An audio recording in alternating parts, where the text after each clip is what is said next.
Yes, hello everybody out there.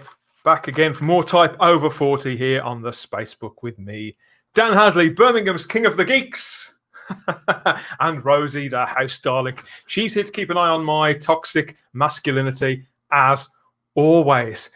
Whoa, the sun is beating through the window here in the Type 40 console room. And where would any self-respecting Doctor Who fan be on a sweltering, sunny, blue-skied afternoon, but talking to you lot on YouTube about good old Doctor Who, about Daleks and Doctors and TARDISes and whatever the BBC have got planned or haven't. Maybe, maybe not. We're going to get stuck into that in a little while. But yeah, how are you? You good? Got a few people in the chat already. Let's have a look. Haven't done this live for a while. So it's about time we've got, who have we got? We've got Lord Thoth. Yay! That's David Enke. Oh, David Enke. That means it's David Enke. Hello, David. Good to have you here. And we've got Chris Persia. Nothing an extra warm jumper wouldn't fix. So it's not hot where everybody is then, is it? Who else is here? We've got Charlotte Shields. Rosie's here. Yes, we've been allowed out for grounds of good behaviour this time. She's firm, but very, very fair. We, of course, we do have somebody to bring in, and as somebody in the chat has rightly guessed, if you've seen him there already, yes, it's our friend. I think this is his first time in the Type Over 40 console room solo. Going to bring him in now. It's the mega writer, mega director, mega doctor, and sort of mega winner of our Type 40 Run the Show. I think it was a very close call between this guy and the mighty Bowles trick. Here he is. It's Ian David Diaz. Of course it is. Hello, Ian David Diaz. You're right. How's it going? We're talking about Dr. Pooh today, are we? Dr. Pooh, Doctor Who, whatever doctors we feel like. Say hello to everybody in the chat. Oh yes, Lord Thoth. We're talking about the weather. It's not like British people to do that, is it? People ask me, why do Brits always talk about the weather so much? And it's simply because we never know what's going to happen from one day to the next. We're sweltering one day, and we feel like we're going to get chilblains the next. Yes, Lord Thoth, he's obviously, yes, random, weird weather. You're getting a touch of what we get then. Whoa, yes. So how are we this afternoon, Ian? Live. All right. Just, ready to talk about Doctor Who. I guess. Been a while. It's been a while, hasn't it? And I do like doing these things live. And people have been asking, could we do them live? Because we do pre-record quite a lot of them. But yes, here we are. There's Charlotte Shields. Hi, Mega Geek. The gang's all here. Yes, so yes, before we get too deep into the crux of it and all these wonderful rumours that are going around the place at the moment that have got fandoms sort of clawing at each other and chomping at the bit and making stuff up. Making stuff up. Doctor Who fans making stuff up. Yeah. It's a little bit of a circus at the moment, Ian. And I appreciate some of this might have been completely alien to you a couple of years ago. Are you ever surprised at the lengths in which the average fan or geek will go to? No, because I'm a fan myself. I mean, I'm a huge fan of Doctor Who, but not as I don't go. I'm not crazy. I don't buy all the toys and have everything on DVD and stuff like that. But I am still. But you don't jump on. Oh, you've muted yourself, mate. You don't jump on every single news item, though, do you? The way that some do, and sort of and pick apart. Yeah, I can hear you now. Sorry, I've lost connection. Have you gone now? I can see you. No, we've got to wait for. Yes, I get the impression that Ian doesn't jump on every single word the way that a great many of us do. Yeah, particularly when you're making content. It's with the rabbi, he's the master at it. It's where are we? Let the Daleks take over. You ready to take over yet, Rosie? No, I think she's enjoying the sun. She's got a lot of the glare there. Now, what's caught my eye first of all is this little beauty, which I saw on Twitter only about an hour and a half ago. We've got the very latest Doctor Who figure collection item there, which is the Joe Martin Doctor. And whilst I don't actually collect these, I don't know if any of you collect them. Anybody? Yes, I've got lots of toys. Says David Enke. Yes, if you call these toys, they wouldn't be very happy with that.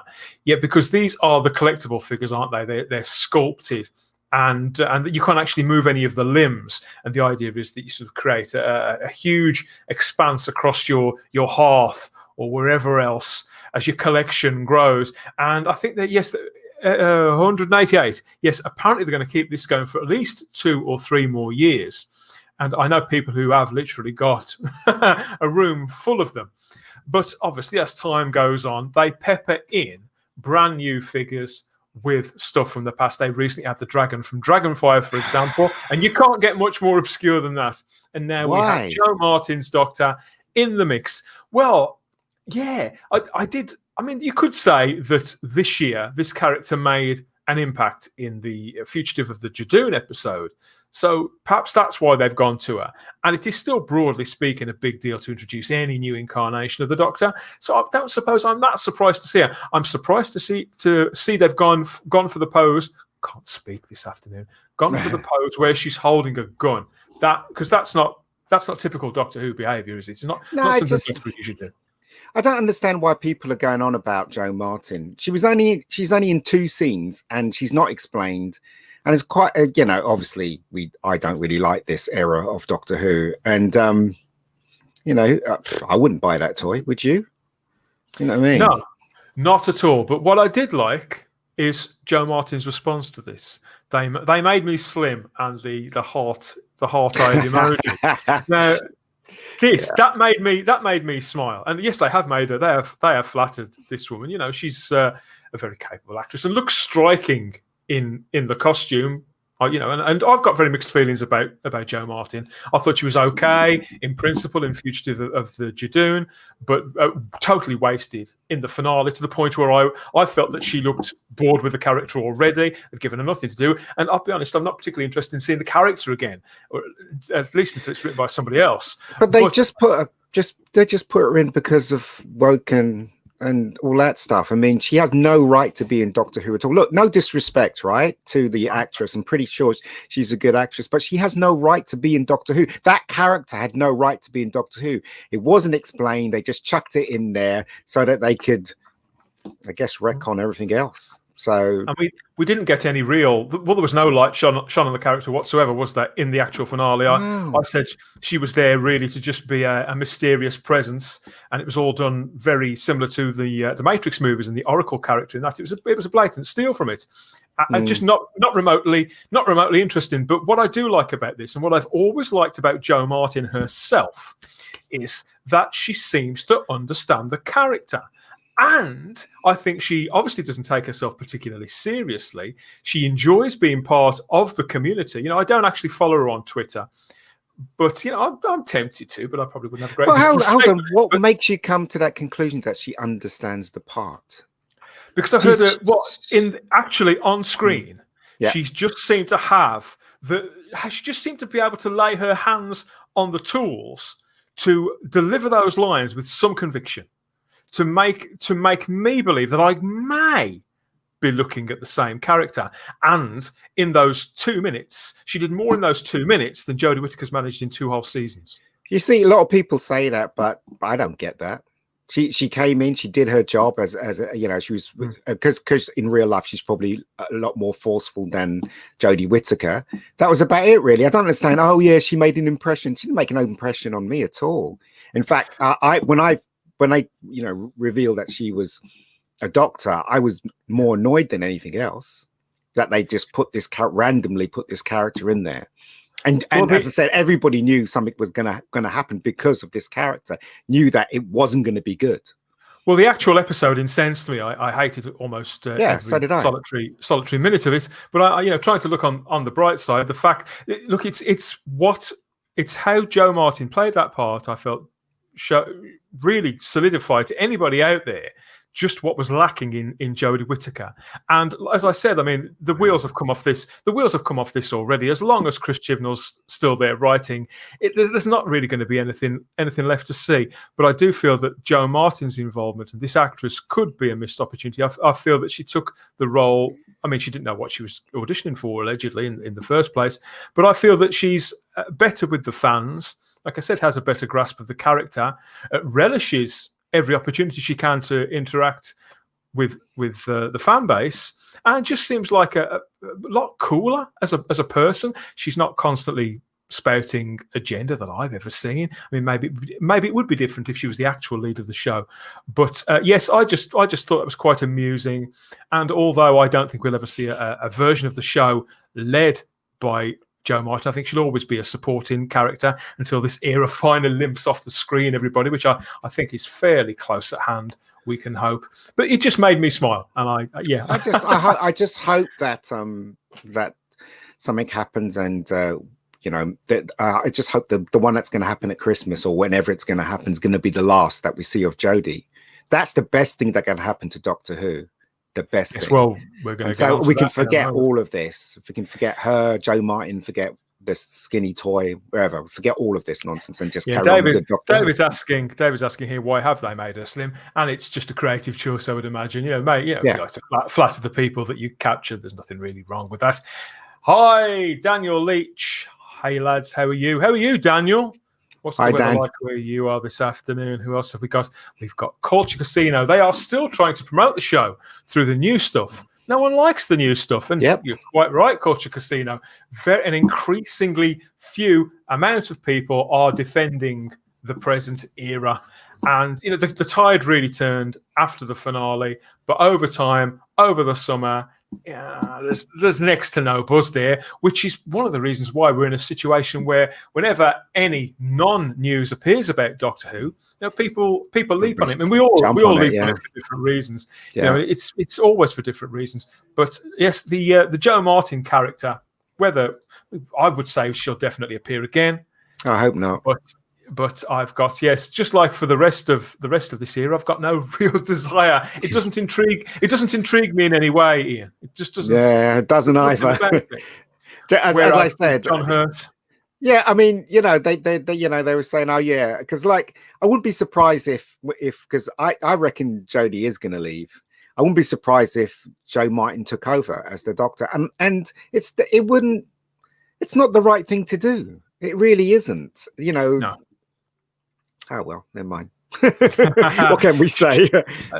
Charlotte Shields is here, and she says in an interview she had talked about how Peter Capaldi influenced her, so at least she is a fan. I think she's clearly watched the show. She's got some respect for the legacy of it, and did look to pull all of that in. I mean, not that that's the only way that you can go.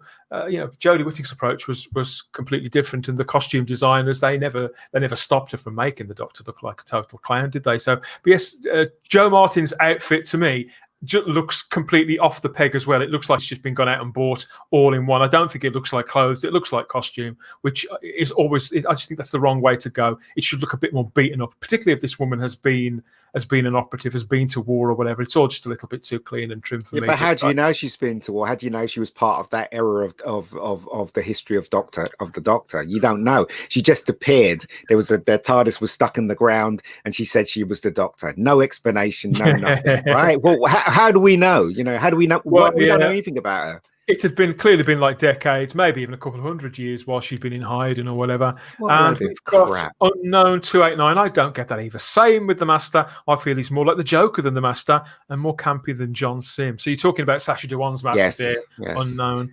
It's the same story. First episode, I thought he was great. But in the finale, he grated on me. And although I like Sacha Dhawan enormously, I thought he looked bored by the end of it. I didn't like his version of the Master, and again they're playing this. So it's all right to have a man of color to be the bad guy, but it's not all right for a man of color to be the Doctor. There's you think that's the message that it sends? Yes, of course it is. I mean, obviously people will disagree with me, and God bless you and all that. If you disagree with me, that's fine. But this is what I think. It's a valid opinion. Yeah. You got to ask yourself the question. Okay, so they introduced this, Jodie as the Doctor, and then they they doubled down and made sure there was another woman that could replace her, and she's black. Do you know what I mean? And that's the thing. It's you can tell they're just playing all this politics crap into it. And Culture Casino would certainly agree. Says when your show is politics over substance, you can't craft a story. Why? Yeah. Because you have so many inconsistencies in your politics. That's the issue with all the newer entertainment products. Yeah, this is wide range, isn't it? All the franchises that we follow have sort of fallen into the same trap, really. And so we're not necessarily talking about anything that other people haven't spoken about. But yes, I mean, I saw this figure today, and I would argue that over the months that Chibnall era Doctor Who, what tiny presence that it has got, has really diluted because people like Big Finish have just been better at promoting, at getting people excited, at giving their fan base what they want. And even the Time Lord Victorious stuff, which is, I think the wheels are kind of falling off that a little too. But in principle, when that was first announced, it was the reception was really it was very excitable, very welcome. That response, it was like, okay, now this is more like it. This is what we want. But every time the spotlight goes back to this era, it just drains you of all excitement at all. Yeah. Do you know if they're going to do something for the anniversary? Does anybody know? We don't. Yes, of course. We're now 3 years away. Ooh, just over 3 years away. We'll know. We'll be maybe watching. We haven't heard anything yet. I believe that particularly with the pandemic, that 3 years from now at the BBC must seem like 5 decades away, 3 to 5 decades away, particularly in the light of the new Director General being appointed and taking a seat nearly 2 weeks ago now. Tim Davie, the new DG of the BBC, making a huge impact, wasn't he? Within 2 or 3 days, he made some big statements. Doctor Who's never been mentioned by name, has it? No. I don't think it ever will be, because firstly, that's not the way that they do things at the BBC. But it almost doesn't need saying when every newspaper in the country, whichever side of the aisle they're on, does label Doctor Who as the most PC on show TV, and that definitely happened. If somebody can remember we're seeing that, I can certainly remember it. Yeah. That was consistently repeated. Oh, because some people don't view politically correct as a bad thing, do they? But this is the most politically correct show on TV.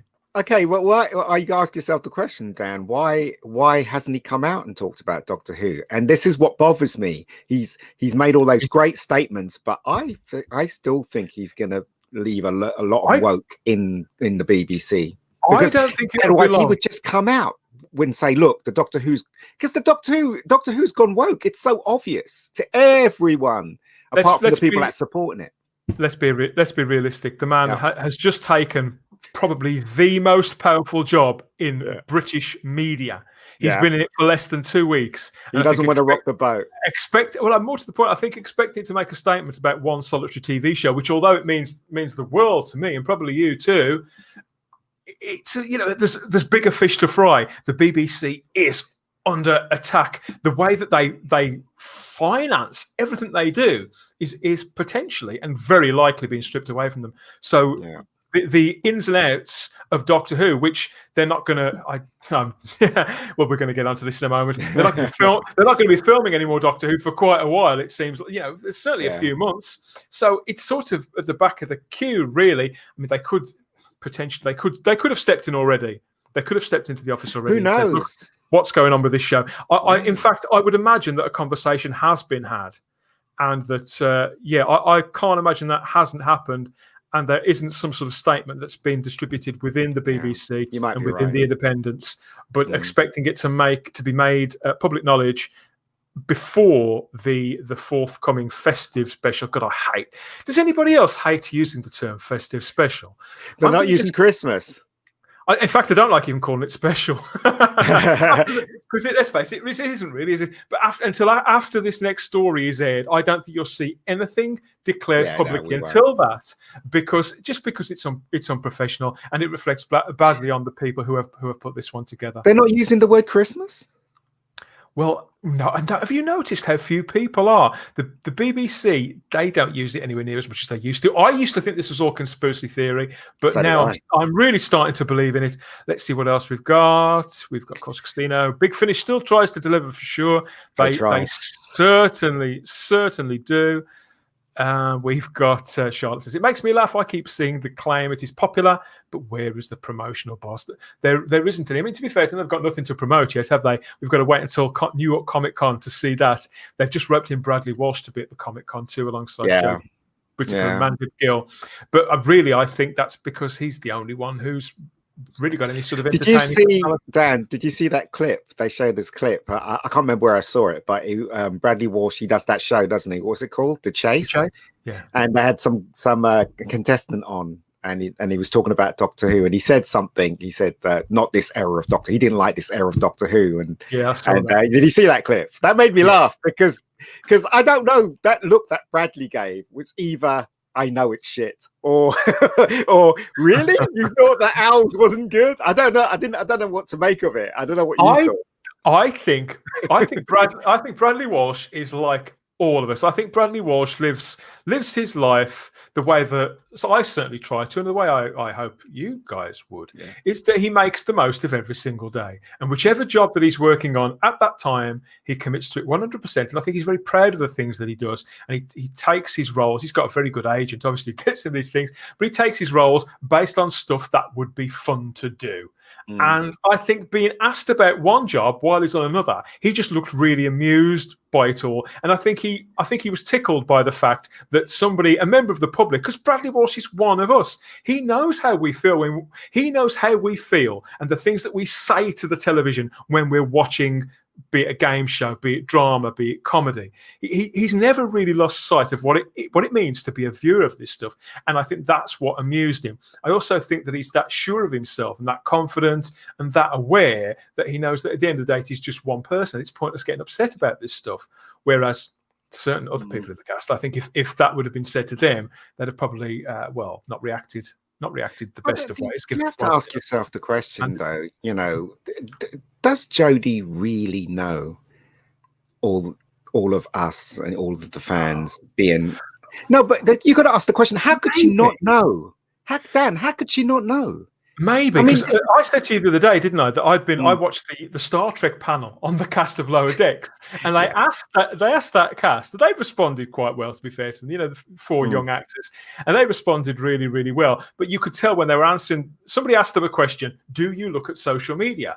And the standard answer from a lot of actors is, "Oh, I'm not on social media. I don't use it." But they owned up, and at least 3 of them said, yes, I have seen it. And they all said, oh, yeah, well, it's not very good, is it? But I still like doing this job. And yeah, well, they can't say anything else, can they? That's the thing. I think, although I do believe that Jodie Whittaker hasn't got a social media account, or at least one under her own name, I think that she probably is aware. Otherwise, why would she know that there was a hashtag not my doctor that was very prevalent 2 years ago? But so for instance, she's going to be on this panel, right? She must feel awful because there's no way you could avoid not seeing what people think of this era of Doctor Who. So she's got to keep smiling when she's asked questions on that panel. That's got to be horrible for anyone, really. Let's face it. Yeah. For a while, I did sort of feel sorry for them, but I'm not feeling sorry for her. I'm just saying. But now that's all gone. That's completely evaporated for me. For better or worse, I'm only human at the end of the day. Ludthoth says it's the Christmas special period. Yes, we ought to start calling it that, hadn't we? Let's be honest. We've got a good afternoon from Derek McManus there. I hope you are well. Hello, Derek. Is that your empties there, mate? What's going on there? And we've got, and yes, directly from the Spacebook, my mate David Southall. Well, hello, this is a nice surprise. Didn't realise this was now. Waves back. It's now. Hello, mate. Hello. How are you? Yes, leave us some more comments. By all means, we'll have to pull you on one of the times. David's one of my oldest and bestest of friends. Who else have we got? We've got, yes, more people waving at one another now. I ask. We've got Charlotte's here. Charlotte's in here. Yeah, Charlotte's added a couple of comments already. Yes, before we get onto that, I want to talk about this because, we have at present, this is the episode of Type 40, a Doctor Who podcast that's presently out. And if you haven't heard it, it's up on all the usual places and on YouTube because there's some of the people in this very chat, in fact, who asked me, why can't we get Type 40 itself on YouTube? Well, now you can. It's on the Fandom Podcast Network channel. And there will be links to this in the comment section, which I should have put in before we started the show, really, shouldn't I? But that's the thing with live, you see. I forget some of these things. So, yes, this is the episode we've just dropped, and this is our season 2 finale. This is myself and Starry-Eyed Girl, Sarah Graham. She's back on the show, and we were joined by a Big Finish's own Kenny Smith. Kenny's the editor of Vortex magazine and a writer in his own right, writer and journalist. And did we have a blast recording this? It was lots of fun. We talked about all things Big Finish, really. We talked about how Kenny got started there, and about journalism, about meeting Peter Davison a couple of times at various events, and about the growth of Big Finish. We review Susan's War, which is the box set that starred Carol Ann Ford, released a couple of months ago, which I really, really enjoyed. But it's a totally spoiler-free review on that episode, so that if you haven't heard it yet and you've been sort of weighing up whether you want to get it or not, we don't blow that for you either. And we round it off with, especially for our Sarah, there's a big chat about Christopher Eccleston joining the audio range. It's all Big Finish talk before we wrap up the end of the series. And yeah, we'll be back with more Type 40 Doctor Who podcast in a few weeks' time with, well, it's season 3, and it's going to sound quite a lot different. So listen out for that. You've been on it, haven't you, Ian? You're going to come back on? We're going to talk about some more. Yeah, I'll definitely come back on. Just as I said, it's Doctor Who's been tainted now, and everybody's not happy. Well, let me put it this way, right? I suspect that the majority of Doctor Who fans are not happy with this era. I'll put it that way. No, they're really not. And people who do subscribe to the podcast, who do follow that, will have noticed that it's been several months now since we even mentioned Jodie Whittaker's Doctor Who on that show, and that's been it's been deliberate, but it's not something you have to make a great deal of effort to leave out, because there's so little going on. But the crux of it is that there's just nicer things to talk about. There's fun to be had with this entire franchise. That's the only part of it that's never fun to talk about. And so it's no great. And I've just been plotting the rest of season 3. So we've recorded several episodes of the new block already. Various guests, some of these interviewees. You're going to love it. I promise you're going to love it. But yeah, I've been planning all the rest of the episodes. I thought, well, should I drop a news episode in the mix somewhere? No, because there's no news. Why bother? Why bother? Well, we can jump on the camera here and gripe about it for a little. But yeah, what I wanted to talk about, Ian, was the short-term future of Doctor Who, because let's just remind ourselves that things have been in limbo generally, haven't they, for some months now. This is a statement that was put out by the BBC in March. So when COVID and the pandemic started to take a grip on the world, but particularly on Great Britain, and television production was completely shut down, the BBC issued the following statement. In light of the spread of COVID, after much consideration, it's been decided that filming of all BBC Studios' continuing dramas will be postponed until further notice. The decision was made after the latest government update. We will continue to follow the latest news and advice from the World Health Organization and public health organizations. So that's as bare bones as it can. It's perfectly reasonable. This was a standard statement. They started shooting EastEnders, didn't they? They started shooting EastEnders. Yeah, they started shooting EastEnders about 7 weeks ago. So we're just getting it. We're just getting it now. But that's obviously for EastEnders to be off for about 3 or 4 months. Then that was big. And EastEnders has just come back, hasn't it? And have you seen they've lost quite a lot of viewers? Yeah. Over 1 million viewers down on EastEnders. That's crazy. That's big. It's unprecedented. It's unheard of. Do you know what though? This bear bug thing, okay, right, has basically made people do other things. Like exactly. with EastEnders, there was this fans.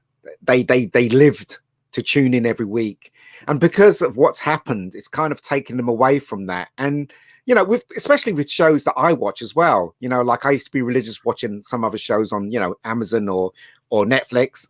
Then when this thing happened, I was doing other things, and then I go back to the show and I think to myself, I'll watch it later. Do you know what I mean? It kind of sucked the energy out of you. This stopgap thing. You know what I mean? And you'll know better than I do, as somebody who's produced and directed and well, I won't go into your credentials, but they're quite lengthy. You know, I don't want to make you feel too old, but you've been doing this for quite a long time, and so you know as well as everybody else that regular, what they call serial dramas or soaps, it's habitual. People do get addicted to these shows. They get comfort from them, from having them in their living room 3-4 nights of the week at exactly the same time.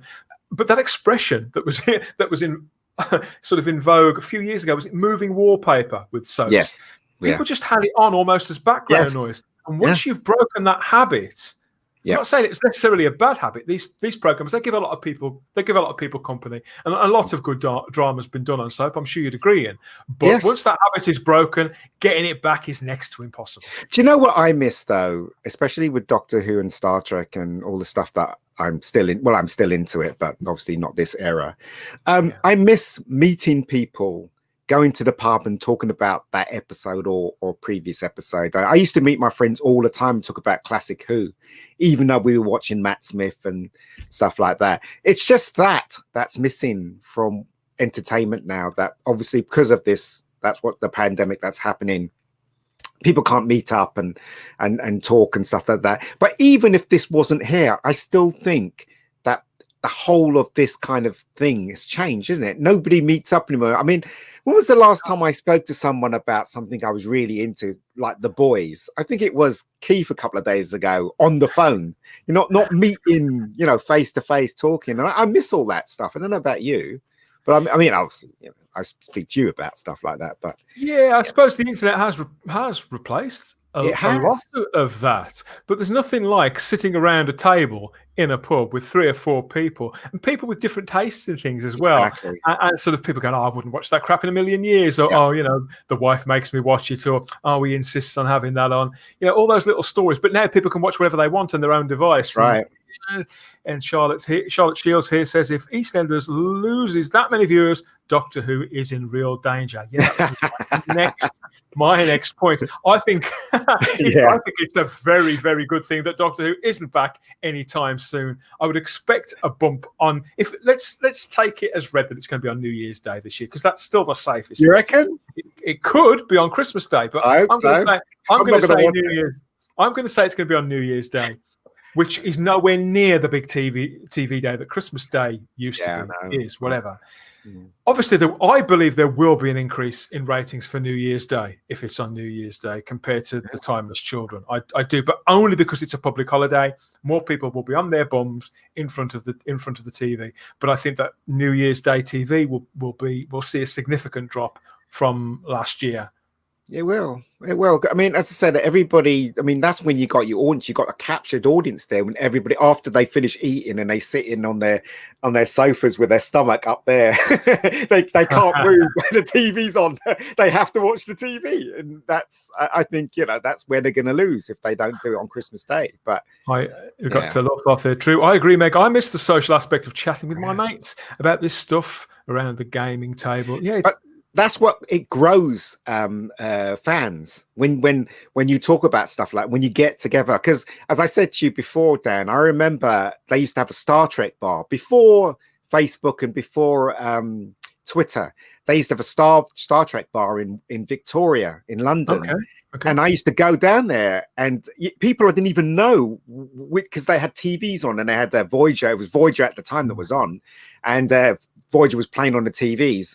And, I'll be drinking my beer and someone I don't even know go, I don't like that episode. And we start talking about that episode. That's what's missing from today's stuff. It's the. I think the aspect as well that Daniel Leachy says YouTube is my source of entertainment these days. We know, Daniel. That's true. That's true.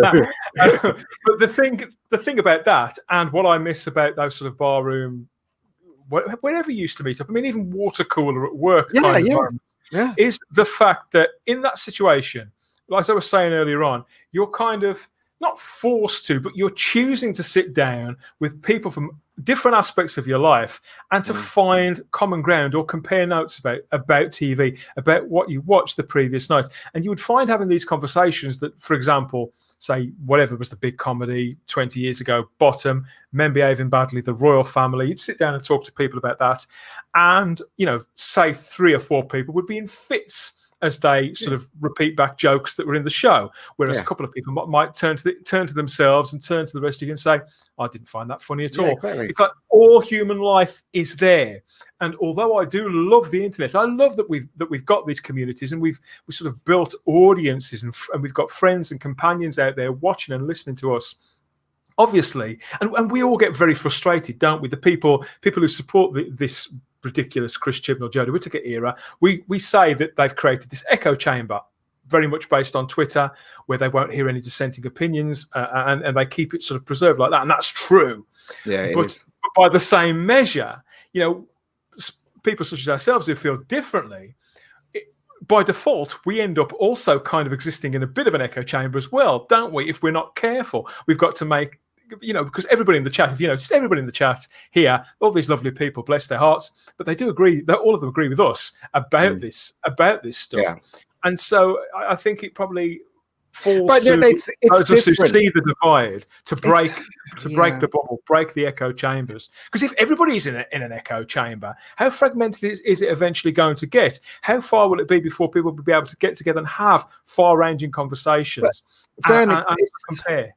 This situation is different though, because even my friends who lived in other countries, I'd be talking to about Doctor Who with them, if I'm lucky, or via phone or whatever. Right. So this situation is different because this politics has creeped into our entertainment, and that's what makes it different. I mean, I remember, as I said, because it's almost like our entertainment has turned on us and been weaponized against us, and that's why we sort of retreat into clumps. Because I don't want to live in an echo chamber. I don't believe that you certainly do. As somebody who makes content, you need to know what your audience feels about what you make. Exactly. The BBC kind of, until recently under Lord Hall, seem to feel differently. They don't seem to care what the audience thinks because they've already got your money. But generally speaking. But I remember going to the 50th anniversary of Doctor Who, and it was in the cinema, and as I said, the cast and crew were there, and one of the producers, I can't remember who it was, went up on stage to say thank you for coming, and even he said he was having a go at the fans. He was going, you got some of these fans, they were, they don't agree what we're doing and stuff like that. Oh, Jesus Christ, let them go away, he said. He had his hands over there. Everybody started laughing. So it was there. But it wasn't as bad as it is now, where you don't get any reaction. You even if you write a letter to the BBC, they're going to give you the standard letter back. Do you know what I mean? And you can't talk to someone about it. You can't talk to, I don't know. It's different now because of this politics crap that's gone into our stuff, and it's very, very different. And we all know it's there, so we have to talk about it, and wish, well. The more you talk about it, the more the message is going to go to Chibnall. And I wouldn't be surprised if the new episode goes in another direction, or maybe the new series goes in that direction because of what they're hearing from us. I wouldn't be surprised. But it still won't be good because they'll have Jodie in it and it still have the politics in it. But they'll try and change it slowly. I don't think it'll be based on anything that we've said, but I think it will be different, and I think it will be based on a changing of the tide at the BBC. I think the awareness, particularly if it's going to have been away for 2 years, that's going to change the shape of what they make. They must be considering it all very, very carefully. I'd like to think there'll be a change of personnel. I'd like to think that Chris Chibnall could take a little bit of a back seat and look for better writers, but I suspect that most of the writing has been allocated for series 13 already. I suspect all the scripts are pretty Dan, what do you think of this idea that they're going to get rid of the 2 male characters? So they're getting rid of Tolson Cole and they're getting rid of Bradley Walsh, and then it's just going to be Yaz and the Doctor. Do you think that's a message? Right. Here's the fact that they're male and they're going. Yeah, the fact they're eliminating the males. No. I mean, no, and I'll tell you why. I think it's a coincidence. I think that their contracts are up anyway. And Tosin Cole has been offered a pretty big part in a pretty major show. And if I was his agent, I know what I'd be telling him to do. So you've got that. I think all their contracts are up, and I believe they're all. Here we go. This is what I believe. I believe they're all leaving in this special. All 3 of them. All of them are leaving the show in this upcoming special. I think Bradley Walsh, it's a miracle that he was in the second series. I think most of us expected him to have been gone after series 11. There was no way he was ever going to hang around anymore. The guy is so in demand. He works very, very hard. And let's face it, the Graham character, who did charm plenty of us in series 11, me included, in series 12, he could have been anybody. He could have been anybody. The character had been diluted to such an extent. And I hate to say it, Bradley Walsh, he looked bored off his tits as well. So, what would you do? So I think these two guys just thought, why would I hang around and make this show when it takes me virtually all year? The pay's not that great. And the characters, Toasting Cole must be bored stiff by that character. You could see the hunger in him at the start of series 11. You can see that he is capable. I believe he's capable of considerably more. I think he's got a certain. He's a very striking man. They got offered both jobs. I think Bradley Walsh is going to do the Darling Buds of May remake. That's right. Yes, I forgot about that. And Tolson Cole's got that American TV show or something like that, isn't he? So that's why they're both leaving. But then you've only got Yaz and the Doctor in the TARDIS. So it's I believe it's what they call a no-brainer. But here's what I think is going to happen. The show was always going to be off for an extended period of time. This time anyway, I believe that the special will end on another cliffhanger on for example, New Year's Day, and the Doctor, when the credits roll, the Doctor will be traveling alone. All three of the companions will have left her company.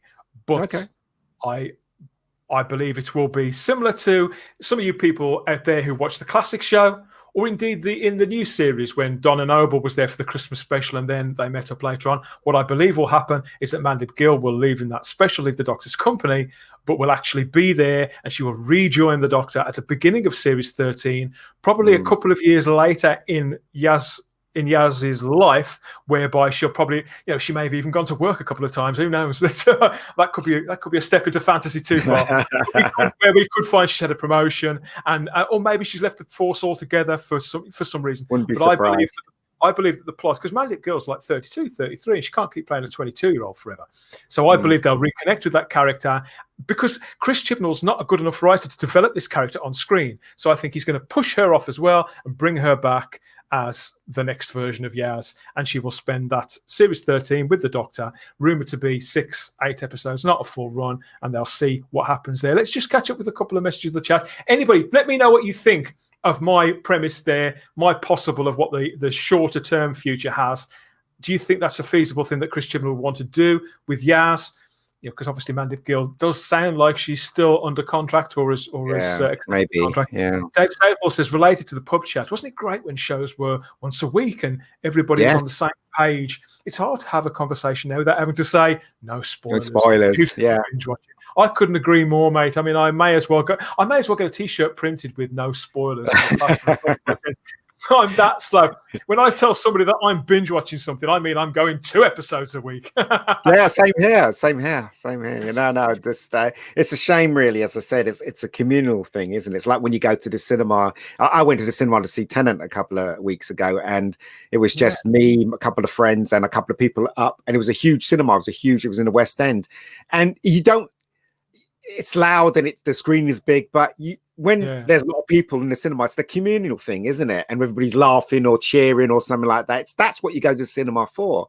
But I guess, and the same thing with binge watching a show is very much not like how it was in the old days, where you see one episode, you're at the pub or you're at school and you're talking about Doctor Who, and everybody's getting excited for the next episode, and it's not like that anymore. It still could be like that though if the show's really popular. Well, David Enke here says it's the death of the Socratic method. I've got to be honest, I have no idea what you're talking about, David.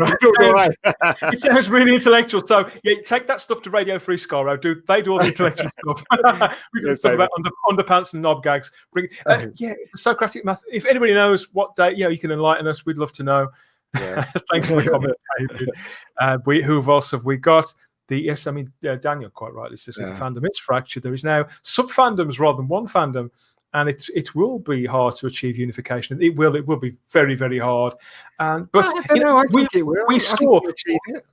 What we saw with what Emily Cook did with the watch-alongs, actually, that did happen really, really quick, and everybody, it was like the Doctor Who fans equivalent of sort of like an online Woodstock. Everybody was preaching love and tagging one another. You know, it was pretty incredible. Noel from the TARDIS Zone, you know, he was tweeting love to the Time Ladies. It was quite remarkable. No, he wasn't. He wasn't really.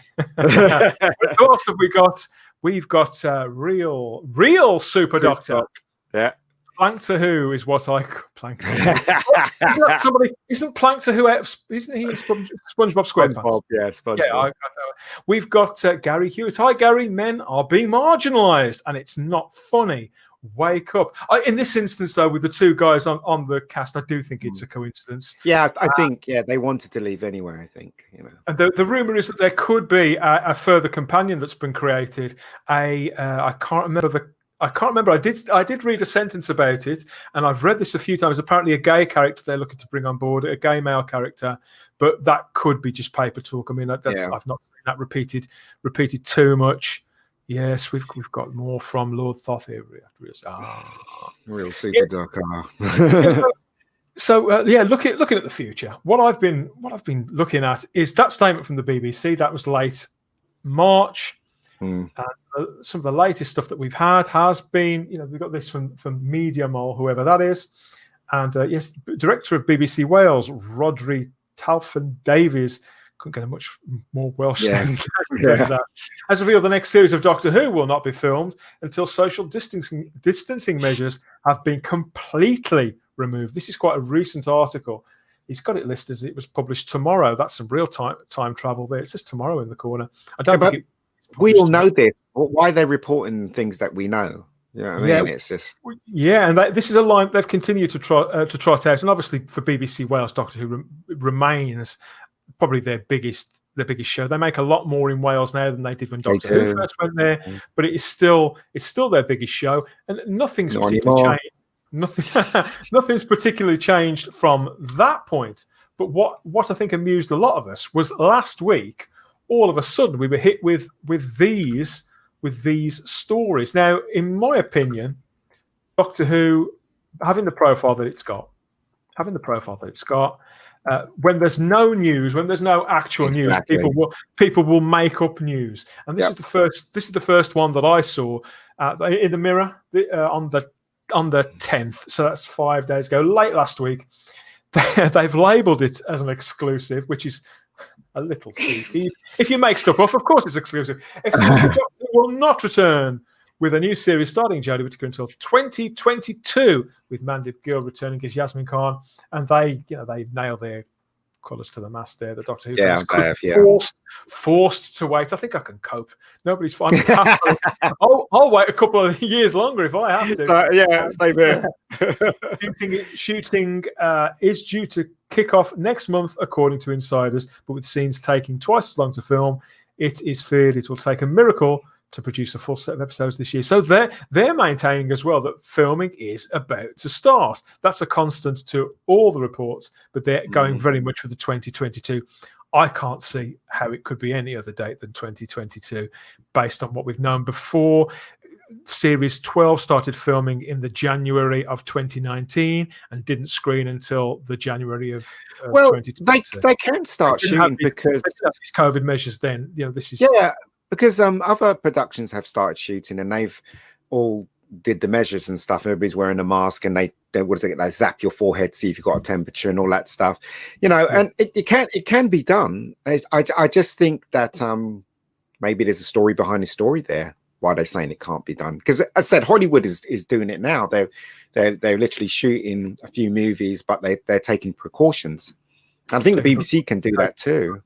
But they're doing it on EastEnders, aren't they? And I believe, and I think it's Coronation Street have actually got sort of glass partitions in between people when they're sat close to one another. So they're going to some pretty extreme methods. But I suppose a show like Doctor Who, with the amount of location work that they have to do, I mean, we don't know what they've got planned. I believe the scripts will have definitely been written, nailed down, and paid for a long time ago. Yeah. So adjusting those would also be cost prohibitive.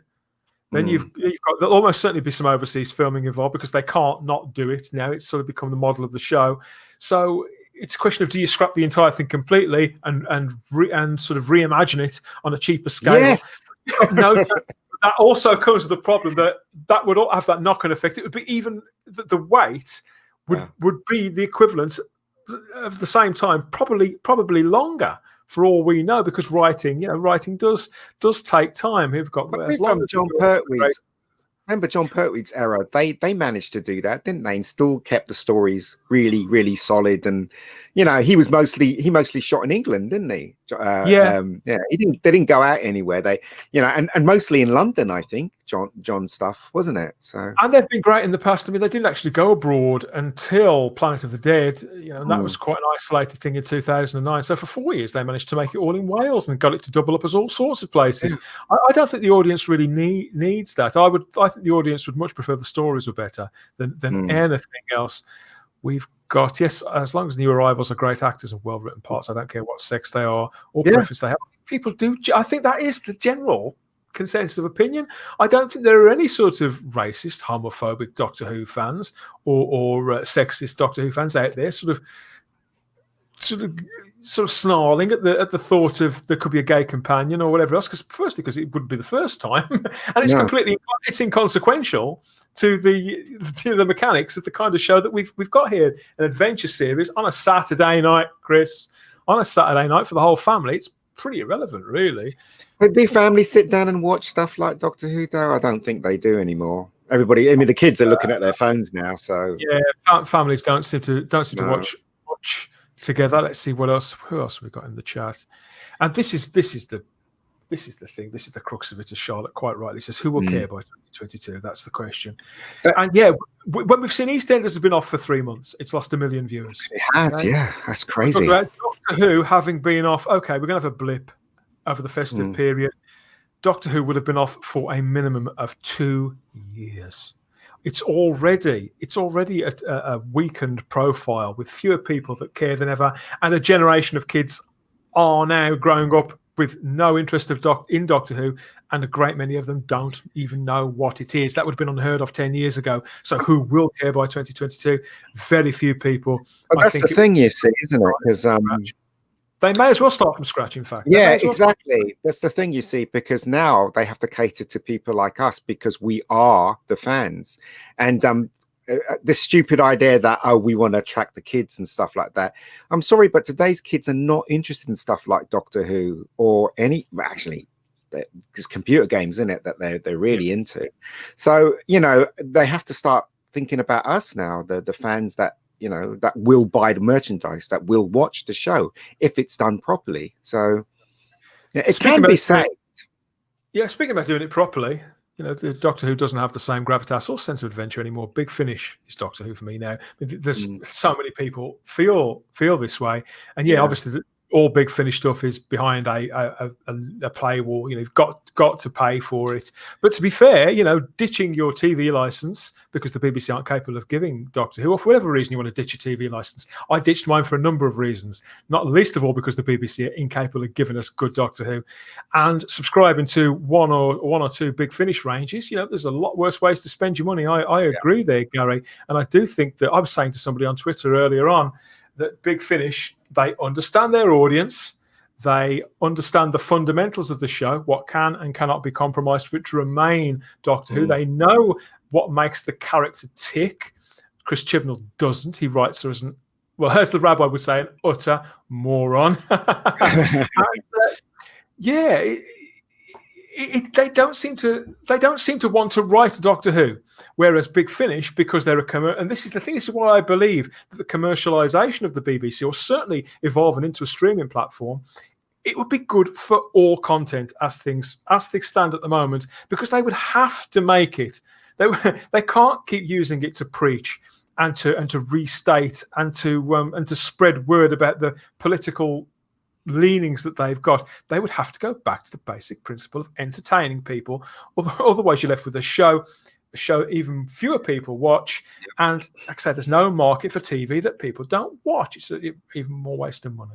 Yeah, they'll waste our money, or your money, I should say. I don't pay it anymore. They'll waste your money as license payers, but they won't waste their own if the BBC is 100% a commercial venture. Yeah. I mean, Big Finish is, they're really good at writing stories and actually keeping the concept of Doctor Who. In fact, I'm not really a big fan of Big Finish, but they incorporate Chibnall's era into what they're doing, or have they just ignored it? No, their license stops with the Peter Capaldi era, so they're not even allowed. And it's not just that they're not allowed to use the characters; they're not allowed to reference any of it either. Thank God. That's all I can say. Merchandise is not selling. Even the classic series stuff is not going off the shelves at B&M. Yeah, Super Doctor, you're right. I've noticed this set at B&M, the last few sets sold like hotcakes. There's still plenty on the shelves in my local B&M of the entire range. Now, of course, Al Duar at character. I know that they're aware that scalpers were ruining the fun with these figures. So to be fair, it's quite likely, you'd have to ask Ian O'Brien about this, the Guinness World Record holder. It's possible that they've just increased the order on all these models because they were so popular. And I think that could be why there's more left on shelves, because they simply made nowhere near enough originally, rather than a reflection on the popularity of the figures. I don't know. Ian O'Brien, if you're out there watching and you have an opinion on this, but come on and tell us about it by all means. I'd love to hear. And we've got some late joiners here. Vanessa Law. Hey, everyone. Vanessa. Hey, Vanessa. How are you? And yes, we've got more Chibnall fans here. Chibnall sabotaged Jodie's chance of playing the character by throwing everything out that made the Doctor. You're not going to get it out. It's true. That is true. Do you know what? I was defending Jodie at one point. I remember when I was on Noel's stream, and I had a little bit of a what would you call it? A fracard with him on the live stream, talking about I debate. Yeah, exactly. But I still stick to my guns. I think that Jodie is a competent actress. I do think that. A lot of people will disagree with me, and they're quite welcome to. But I think it's the writing. If we had a proper writer and they thought about her character and stuff, I think she would have been an all right Doctor, tell you the truth. I mean, her running around like a kid going, yay, and all that rubbish and fam and all that. It's just completely not Doctor Who. Complete nonsense. It's what's on the page. And I wouldn't say I feel sorry for her. I may have done had she been a bit more generous towards the fan base. Obviously, I don't know Jodie Whittaker. She might be lovely, but from what I'm seeing, she's not best with a huge amount of grace or humility. That's just how it appears to me personally. If you've met her and she's nice to you, that's great. But I can only speak as I find. But yes, the Mirror article we just talked about, the very same day, we'd got another article on Digital Spy. We got this one. We've got Doctor Who Series 13 filming set to begin for the first time since pandemic. Now, the Digital Spy on the very, very same day, they were going with the fact that no, it is about to start, but the Mirror had got it wrong. And yes, they say following reports that Doctor Who may be off the air until 2022, Digital Spy has learned that the show's production team are still planning to begin filming this year as planned. Should that schedule fall into place, insiders remain hopeful. Good God, how many maybes? That may as well say maybe, like 4 or 5 times. It's nonsense talk. There is nothing to this article at all. They're not saying anything of any substance whatsoever. You don't expect people to name their sources, but come on. To me, that's next to inconsequential. But in fact, and the Mirror article as well, to be fair, both articles could have been written by any one of us, any one of you out there in the fandom who may feel, and even the people who enjoy Jodie Whittaker, we're all on the same page. Nobody knows what's going to happen next. All we do know is that it's intended that Series 13 will star Jodie Whittaker, will star Mandip Gill, and is still under the stewardship of Chris Chin Balls. Yeah, that's all any of us know for certain. I would imagine that it's all still up in the air. Obviously, they're going to hope to be filming as soon as possible. But I'm going to say filming won't start till January. Principal photography won't start till January. I don't think it. I think it's. I think they're going to hold it. I think middle of next year, maybe if they're lucky. Oh, really? That far? Yeah, I think so. I think so. Because although they don't film in Birmingham, they don't film anywhere near me. They do film both in Cardiff and in Sheffield. Now, several places in the UK are going back into lockdown today, which means that travel from one area to the other is not going to be legally possible. So mobilizing film units from one place to the other. I've got two sons at university. One's at Cardiff and one's in Sheffield, funnily enough. And they're not going to be able to, once they're there, they leave this week, they're not going to be able to travel around. So the Doctor Who crew aren't anyway. So the fact is, this is breaking news sort of the last 2 days, Ian. So there's a chance you're right. There's a chance this will knock on. So, you know what, though, seriously, though, if they were really serious about Doctor Who, they would basically take the problems that they've got and write a script to compensate for those problems. Do you know what I mean? Like as I said, like with they knocked down the budget for John Pertwee's era, and he was stuck on Earth, and and that's where they went with it. I'm pretty sure that some imaginative writer could take this problem and write it in such a way that they can shoot in a safe way. Do you know what I mean?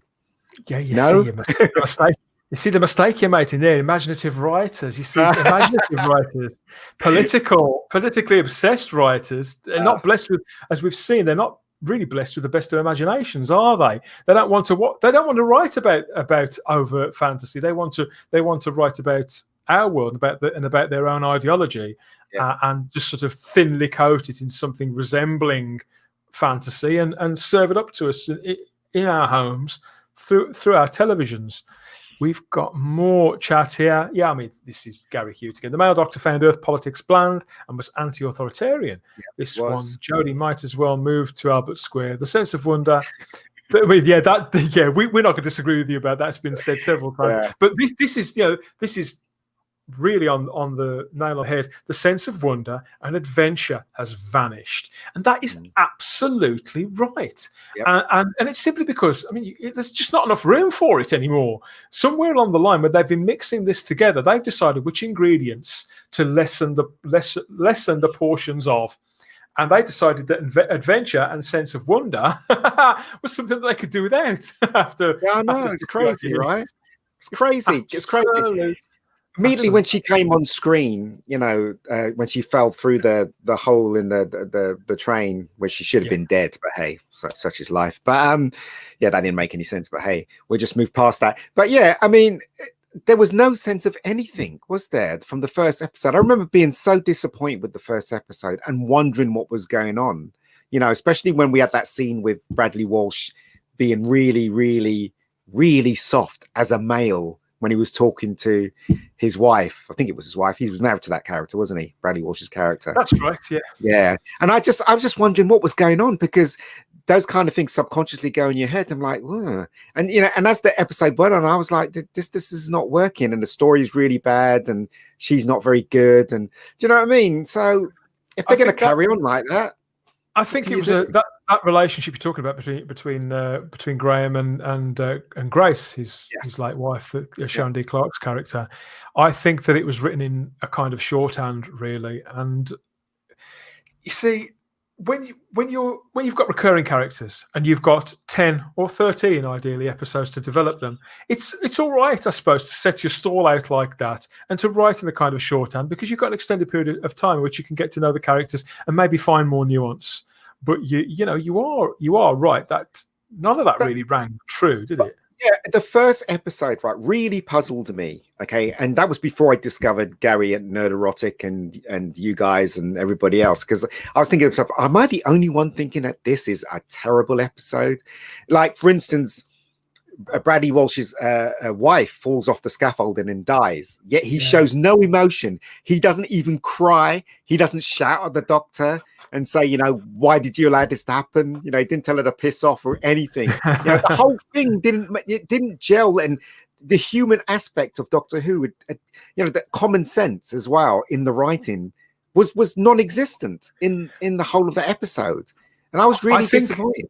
I think it's the case that episode got progressively worse. I think that any promise that it actually had, because it did look refreshed. I'm on record. People can find me talking about this on Type 40. It was early days of the podcast, and although I was always on the fence about her, and I didn't agree with casting with the gender swap gimmick. I don't agree with having a female Doctor. I don't see what it does for the show whatsoever.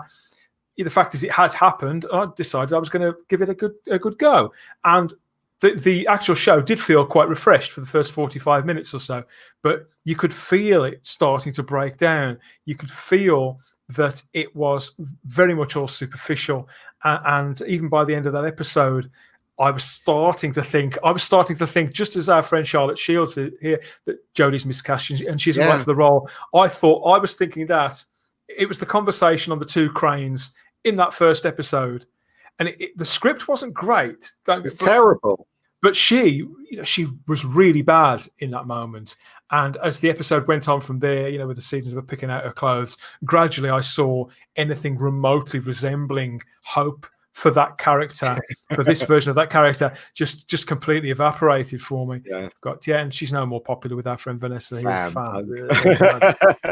Don't really like any of that. As I said, that's the thing about this era of especially the first season of the Jodie season. There was nothing about her that was commanding. The Doctor's very commanding. Even when we saw Matt Smith in the first episode, the 11th hour, he was in command, wasn't he? When he was walking, he was he was very much in command of what was going on. Jeff, get a life, get a girlfriend and stuff like that. He was very much moving people around so that he could get to do what he could do. But she wasn't. She was just going, what's this? A tongue? And all that crap. And it was just all layered with things that didn't make any sense or logically didn't make any sense, especially what people did in that episode. So it was a really badly written episode. It really was. And then and as you saw it move along, I mean, that moment you were talking about with Matt Smith in the 11th hour, they gradually spent an hour basically building up to Jodie's moment that was going to be like that, and when it got there, she failed to land it. It just didn't happen. And okay, I mean, I don't think... All right, so let's compare them, right? So for instance, with 11th hour, the bit where they get into the actual town itself, and can't remember what's the girl's name again? Oh God, my brain's gone and shut down. Her companion, Matt Smith's companion. Amy was trailing behind him, and he was like, I've got to stop this, blah blah blah, whatever. Look, compare that to the first episode with Jodie, right? Immediately, everyone in that carriage, right, just did what she said. For no reason, for no apparent reason. A policewoman that was there was meant to take in. She was just going on Jodie's orders. Yeah. And if you look at Matt Smith's one, Amelia Pond was really angry. She puts his tie in a car, and she has to be convinced that the doctor. Do you know what I mean? So she doesn't just roll with it because she's being talked at. She asks questions, but this is the thing with the companions in this version of Doctor Who. They very much are just window dressing. Yeah. We've got problem beings in the chat. Hello, or how does he brings up this old one we were talking about earlier. How does anyone survive falling hundreds of feet? Yes. Onto a metal train roof. Tom Baker's Doctor regenerated. Of course he did. And yes, I thought that as soon as it happened. I think we all did. I mean, it's But that's the thing.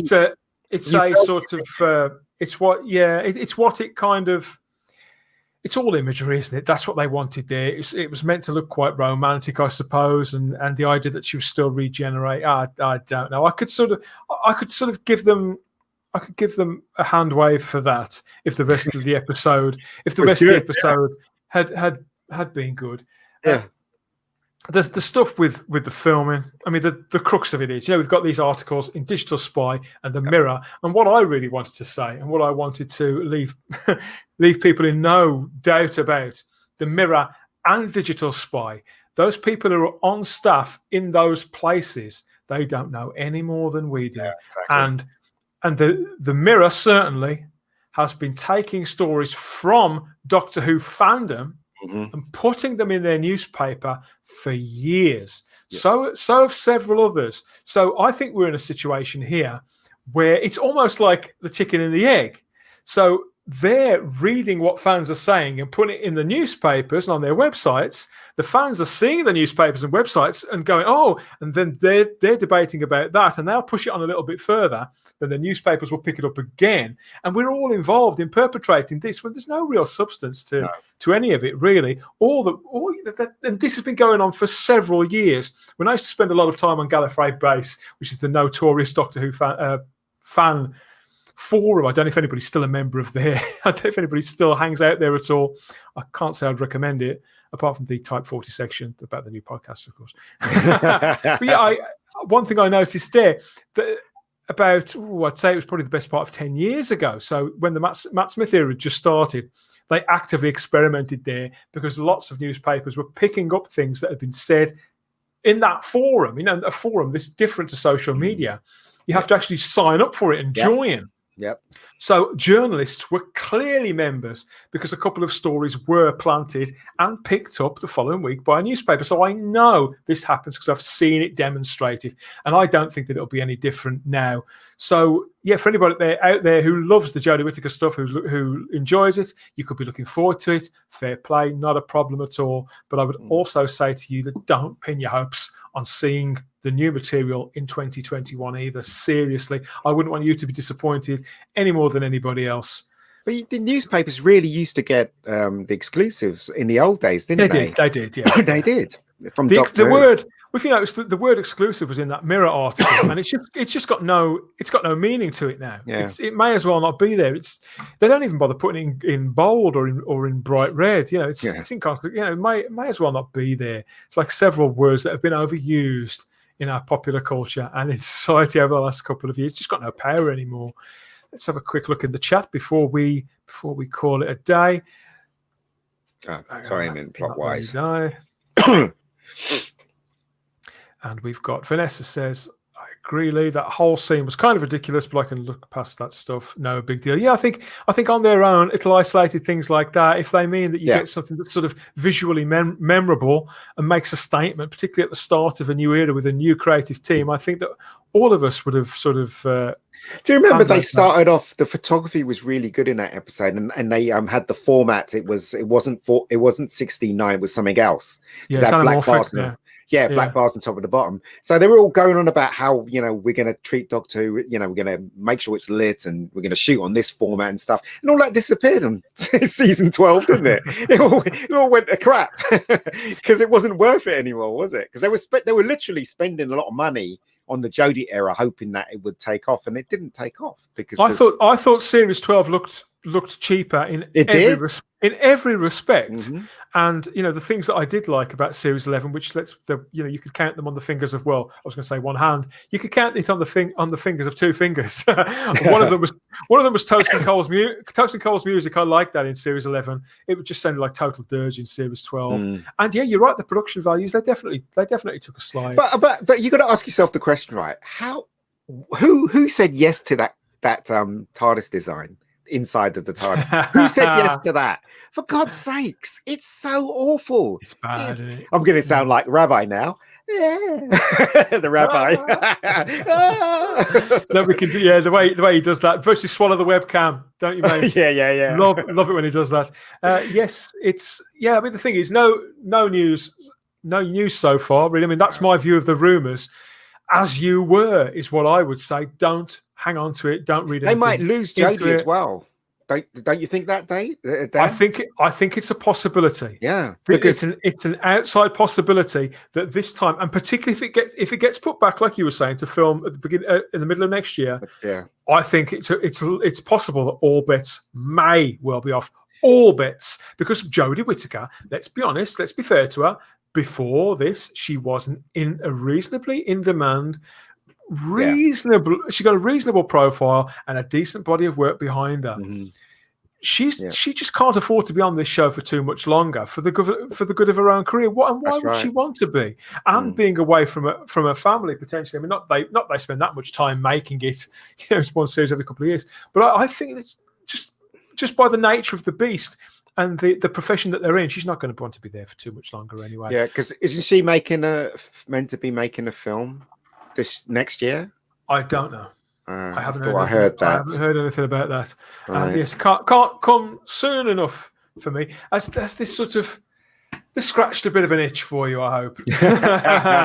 Talking a bit of Doctor Who, and it's been good to be live on YouTube for an hour and a bit as well, because I know that people have asked me to make more of these live, so that will be coming. I think more type over 40. We're rethinking all the content because the podcast is relaunching next month, so we've got lots of nice things coming up, and I'm going to give the video content a bit of a rethink as well. So it could be that we plan on doing this possibly every Monday, maybe always live. We'll have to see what happens, but in case you haven't seen, we've got our Star Trek show that drops every Wednesday on the Spacebook channel with this gentleman and the rabbi always in place, and a fourth seat on the bridge, which is sort of rotated with different people. Whoever's game, whoever can't come up with an excuse on the afternoon, we beam them in and keep hold of them for an hour or so to talk about all things Star Trek, but particularly the stuff that's currently on that new series Lower Decks. There's that too, and there'll be more content coming up on this channel in the next couple of weeks. If you're a fan of one other British science fiction series in particular, you're going to want to subscribe. Please like this video, subscribe to the channel. You're not going to want to miss it, I promise you. And yes, let us know what you think of all this piss and wind that we've been spreading around for the last hour. Let us know what you think of it in the comment section. What do you think of my idea about Mandeep Girl's Yaz character taking a bit of a leave of absence for creative purposes? Is that possible? Could that be interesting? Could that finally give this actress something to bloody do? I don't know. Yeah. A reminder, everybody, because I don't think I've mentioned it enough, that the Type 40 Doctor Who podcast is out there on Apple Podcasts, Spotify, Stitcher, Google Play, and everywhere else. 65 episodes of goodness, of interviews, news, views, roundtables, and lots of silliness. We don't really do the intellectual stuff. Well, sometimes we do. Yeah, it's all out there. There'll be links to that in the comments section as well. Ian, thanks for joining us this afternoon. I'm going to bring you back another time, talk about more, because there are a couple of things I've kind of left in the cupboard for the time being. But thanks to everybody in the chat. We've got oh yes, we've got one from Problem B says like the smash button, folks, and make sure you've subscribed. Who doesn't like a smash from now and again? Got Joe to get his Dr. Karen. Maybe a little unfair on some of the Karens out there, I think. And I think your idea could work, but it all depends on whether or not the scriptwriters are talented enough to do that.